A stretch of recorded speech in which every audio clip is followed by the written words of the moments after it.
Friends को उधार लेना पड़ता है, तब जाके घर की नीड्स फुलफिल करनी पड़ती है। खुदकुशी करने के लिए मजबूर हूँ, मेरे पास कोई सहारा भी नहीं है। अगर मैं खुदकुशी भी करूँ उसका जिम्मेदार भी यही हूँ। मेरा जो केस है उसमें जांच पड़ताल की जाए कि ये मुझे डिले क्यों कर रहे हैं। मुलाजिमत के दौरान जिस भी शख्स ने अपनी जान खोई है, उसके बाद सरकार ने एक ऐसा इनिशिएटिव लिया था कि SRO 43 के तहत उन लोगों को उनके घर में जो भी शख्स हो, जो भी बेटा हो या बेटी हो, उन्हें नौकरी दी जाएगी। लेकिन अभी भी ऐसे भी नौजवान है, ऐसे भी बच्चियां हैं जो जिनके फॉर्म भरे हुए हैं, लेकिन अभी तक सरकार जो है उन्हें नौकरी फराहम नहीं कर रही है। अब मेरे साथ एक शख्स है जो कि जिनकी बाप की डेथ जो है अपनी मुलाजिमत के दौरान हुई है। सबसे पहले मैं आपका नाम जानना चाहूंगा और कहाँ से हैं आप?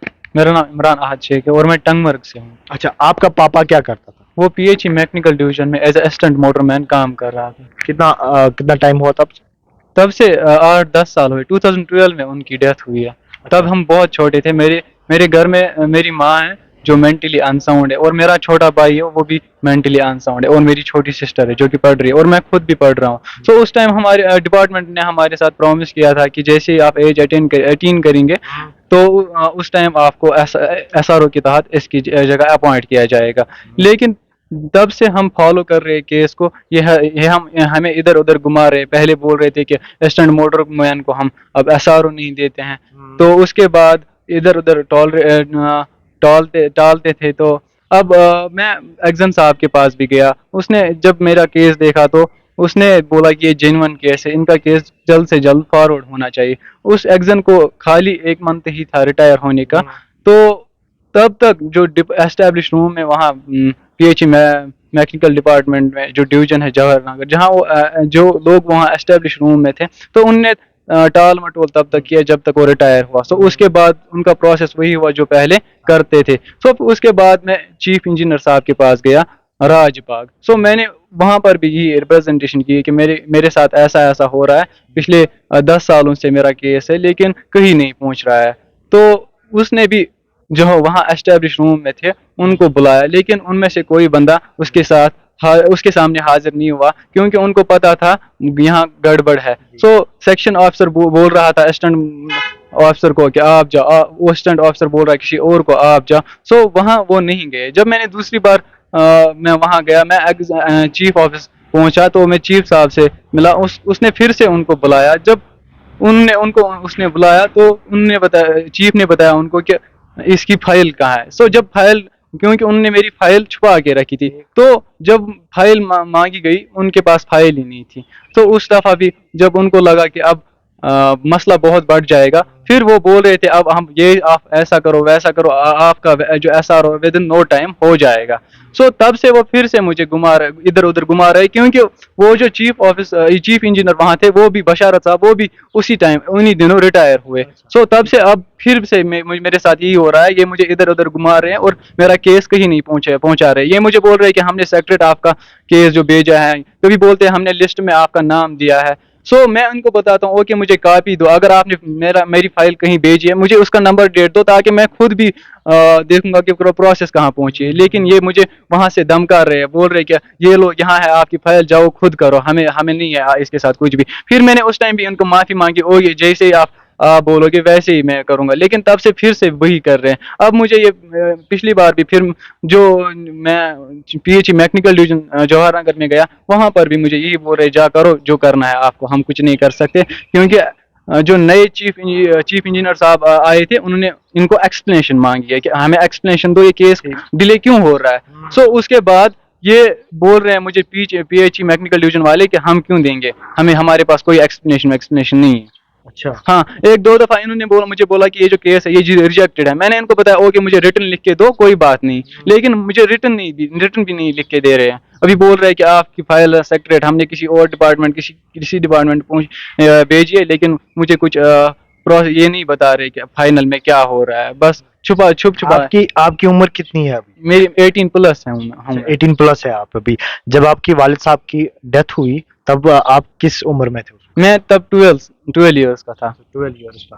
اب آپ 18 پلس ہے اس 18 وقت. پلس. تو ابھی آپ نے کسی محکمے کے ساتھ یا جس سے آپ نے کہا کہ میکنیکل انجینئر ڈپارٹمنٹ سے ہم نے بات کی ہے, تو باقی ڈپارٹمنٹ سے آپ نے بات کی اس بارے میں؟ نہیں, میں خالی P H E mechanical division گیا ہوں اور یہاں گیا ہوں چیف پی ایچ ای, یہ جو چیف آفس ہے, چیف آفس ہے. بہت سارے نوجوان ہم نے دیکھے SRO 43 کے تحت جو ابھی بھی جو ہے نوکری سے محروم ہے.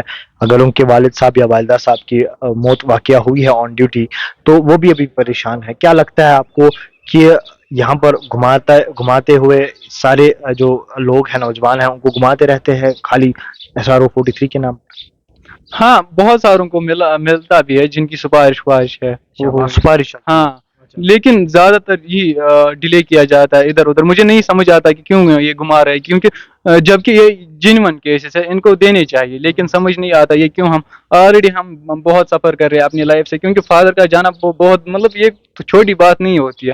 بہت سب کچھ ہم نے فیس کرنا ہوتا ہے, لیکن اس کے بعد اب یہاں چکر لگانے ہوتے ہیں ادھر ادھر. کل بولتے ہیں یہ, آج بولتے ہیں یہ کرو, کل بولتے ہیں وہ کرو, لیکن کہیں نہیں پہنچا رہے کیس فائنل. مجھے سمجھ ہی نہیں, مجھے لگ رہا ہے کہ میں پچھلے 8-10 سالوں سے یہاں آتا ہوں, مجھے لگتا ہے کہ کہیں نہیں میرا کیس پتہ نہیں ان نے کھایا ہے کیا کیا, سمجھ نہیں آتا, کیونکہ مجھے پتہ ہی نہیں میرے کیس کا کیا ہے, اسٹیٹس ہی نہیں مجھے پتہ ہے. یہ مجھے بول رہے یہ کرو وہ کرو بس. گھر میں کون کمانے کے لیے اس وقت؟ کوئی بھی نہیں, میں خود کماتا نہیں ہوں, میں پڑھتا ہوں اور یہی چکر لگاتا ہوں. پینشن آتی ہے 10,000, وہ میری جو مدر ہے وہ بیمار ہے, اس کی میڈیسن اور بھائی کی میڈیسن پہ جاتا ہے, اور باقی میں ادھر ادھر ادھار لیتا ہوں اور یہاں چل کے آتا ہوں ان کے پاس. بس ان کے چکر ادھر ادھر کرتا ہوں بس, اور کچھ نہیں. مشکل ہی سے گھر کا گزارا ہوتا ہے, نیڈس فلفل نہیں ہوتی ہے. کبھی کبھی ریلیٹیوز کو, فرینڈس کو ادھار لینا پڑتا ہے, تب جا کے گھر کی نیڈس فلفل کرنی پڑتی ہے. کوئی بات نہیں, کوئی بات نہیں. یہ اس وقت جو نوجوان میرے ساتھ کھڑا ہے, آپ نے سنا کہ یہ ایسا نوجوان ہے جس کے والد صاحب کی موت واقعہ ہوئی ہے اپنی ملازمت کے دوران, لیکن اس کے بعد سرکار نے کہا تھا کہ اب انہیں نوکری دی جائے گی جو کہ ان کے گھر میں ہے. اور یہ بھی حقیقت ہے کہ SRO 43 کے تحت یہ نوجوان لگنے چاہیے, لیکن گھر میں کوئی کمانے کے لیے نہیں ہے اب, کیونکہ والد صاحب چلے گئے. اس کے بعد کوئی بھی گھر کے میں کمانے کے لیے نہیں ہے. لیکن اب ان کی آنکھوں میں آنسو اس لیے آ رہے ہیں کیونکہ سرکار میں بیٹھے ہوئے, جو انتظامیہ میں بیٹھے ہوئے کرسی پر لوگ ہیں, وہ اب تانا شاہی پر آ رہے ہیں, وہ ادھر سے ادھر گھما رہے ہیں. اب آپ چاہتے کیا ہے؟ میری ابھی لاسٹ امید ہے میرے گورنر صاحب سے کہ میرا جو کیس ہے اس میں جانچ پڑتال کی جائے کہ یہ مجھے ڈیلے کیوں کر رہے ہیں, جبکہ ڈپارٹمنٹ والوں کو پتا ہے کون بندہ اس میں انوالو ہے, وہ اسی کو سپورٹ کرتے ہیں. وہ یہ نہیں دیکھ رہے کہ یہ جینون کیس ہے, اس کو دینا چاہیے. اب گورنر صاحب ہی اس کا کچھ کر سکتا ہے, اور میری لاسٹ اپیل ہے کہ گورنر صاحب سے کہ میرے ساتھ اچھا سلوک کیا جائے, ادروائز میں خودکشی کرنے کے لیے مجبور ہوں. میرے پاس کوئی سہارا بھی نہیں ہے, اگر میں خودکشی بھی کروں اس کا ذمہ دار بھی یہی ہوں گے.